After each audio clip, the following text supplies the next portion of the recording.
Olá pessoal, tudo bom?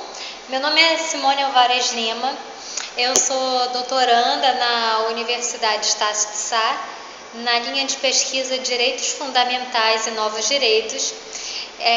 Junto comigo escreveu esse trabalho Pedro Henrique Savian Bottizini. Ele é doutorando aqui da Universidade Estácio de Sá também, mas na linha de pesquisa Acesso à Justiça e Efetividade do Processo. Mas por questões de logística, eu estou apresentando o vídeo sozinha, porque ele mora em outro estado. Aí fica um tanto complicado fazer a gravação junto. Então, vamos lá. Mas em compensação, a gente está gravando um vídeo de outro trabalho aqui para o CAE de Juiz em outro GT. Mas esse aqui eu estou gravando. Esse trabalho, ele tem o objetivo de abordar a Comissão de Direitos Humanos e Minorias da Câmara dos Deputados, sob a ótica do liberalismo de John Rawls. Esse autor, ele aborda diversas questões a respeito de assuntos relacionados à pluralidade de pessoas. Ele aborda questões relacionadas à não discriminação, porque o liberalismo político tem o objetivo de abarcar a maior quantidade possível de opiniões diferentes e vedar que determinadas concepções privadas sejam impostas coletivamente minorias a quem ela deveria proteger. Dentre alguns casos que a gente fica na dúvida, ou melhor, tem certeza que não protegeu, foi quando a comissão aprovou o projeto de lei da cura gay, o qual veio a ser retirado pelo próprio autor posteriormente, e a aprovação do projeto de lei número 1411, que retirava da punição os pastores, líderes religiosos, não só pastores, porque afinal de contas pode discriminar não apenas pastores, mas óbvio, outros religiosos em si. Afinal de contas, a discriminação não é algo exclusivo dos evangélicos e nem exclusivo do candomblé, por exemplo, que é o outro extremo. Então, uma das questões mais relevantes é a respeito da laicidade do Brasil. Seria o Brasil um Estado laico? Sim, mas nem sempre foi assim. A Constituição de 1824, ela estabeleceu que a religião católica era a oficial do Brasil. Entretanto, posteriormente, a Constituição de 1891 acabou com essa relação com a religião. Antes, não poderiam votar e ser votadas pessoas que não eram católicas. Já a Constituição de 1891, vale ressaltar, a título de curiosidade, foi a única que não citou Deus no seu preâmbulo. E então, a partir disso, pode-se dizer que o Brasil vive um Estado laico. Na Constituição de 1888, não há um artigo específico que fale o Brasil está laico. Então, que cabe ao Estado nem subvencionar, estimular ou vedar a criação de estabelecimentos religiosos. Ele não pode impedir o Brasil é um Estado laico. E em relação à Comissão de Direitos Humanos e Minorias, nós acreditamos que há uma necessidade de rever essa laicidade, porque a formação de uma bancada evangélica tem sido objeto fomentador do como a união civil entre pessoas do mesmo sexo. Tudo isso é discutido exatamente nessa comissão. E nesse momento não deve um deputado vir a dar a sua opinião ou decidir conforme a sua convicção religiosa. Porque o liberalismo de John Rawls, ele é considerado inclusive como um laicismo evoluído. Ele não apenas sugere que convicções religiosas fiquem de fora, como também qualquer opinião moral do agente público seja considerada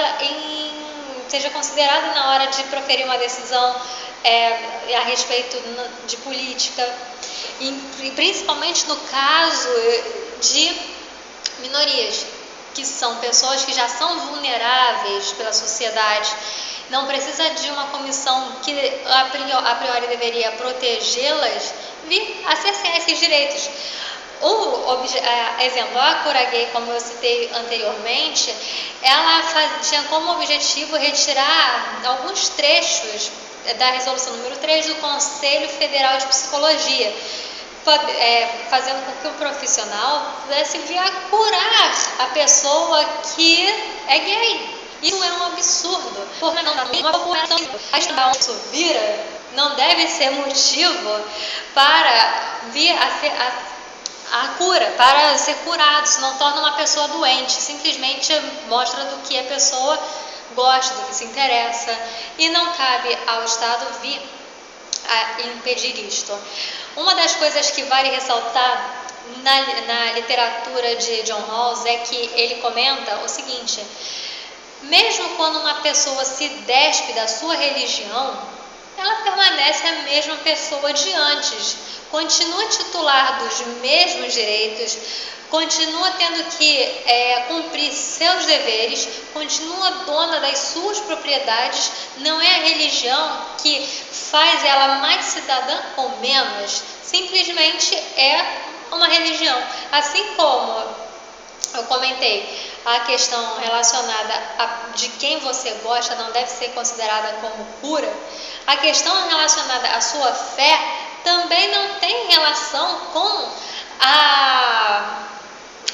a decisão da administração pública, porque não apenas a Comissão de Direitos Humanos e Minorias, como qualquer outra comissão, qualquer outro político, é um administrador público. E conforme o artigo 37, parágrafo 1º da Constituição Federal, o princípio da impessoalidade é um dos regentes da administração pública, ou seja, o ato ou a decisão não deve ter a marca do servidor. Quem está decidindo é o Estado, não servidor, não religioso. Entretanto, óbvio, também existem questões que, apesar de conter algum quê de moral, não necessariamente está sendo decidida por causa de religião. Um exemplo é o aborto. Eu sou pró-vida. Claro, existem pessoas pró-aborto e eu respeito completamente, porque somos pessoas que vivem em uma sociedade democrática. E no caso do aborto, isso é uma porque o aborto você está colocando em uma balança tanto o direito à autonomia da mulher e a vida de uma futura criança. E essa vida é amparada pelo ordenamento jurídico. Então, quando se impede o aborto, não é uma questão de religião. Não se pode vir a falar, por exemplo, em democracia ou outro valor, quando você está querendo chocá-lo com algum outro princípio de justiça superior, a vida superior. E aí,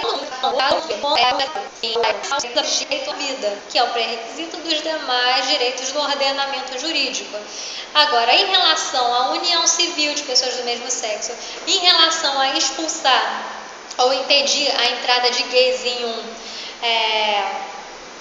um culto religioso, isso sim é um completo absurdo. Isso é estimular algo que já é latente na nossa sociedade, que é a violência contra os vulneráveis.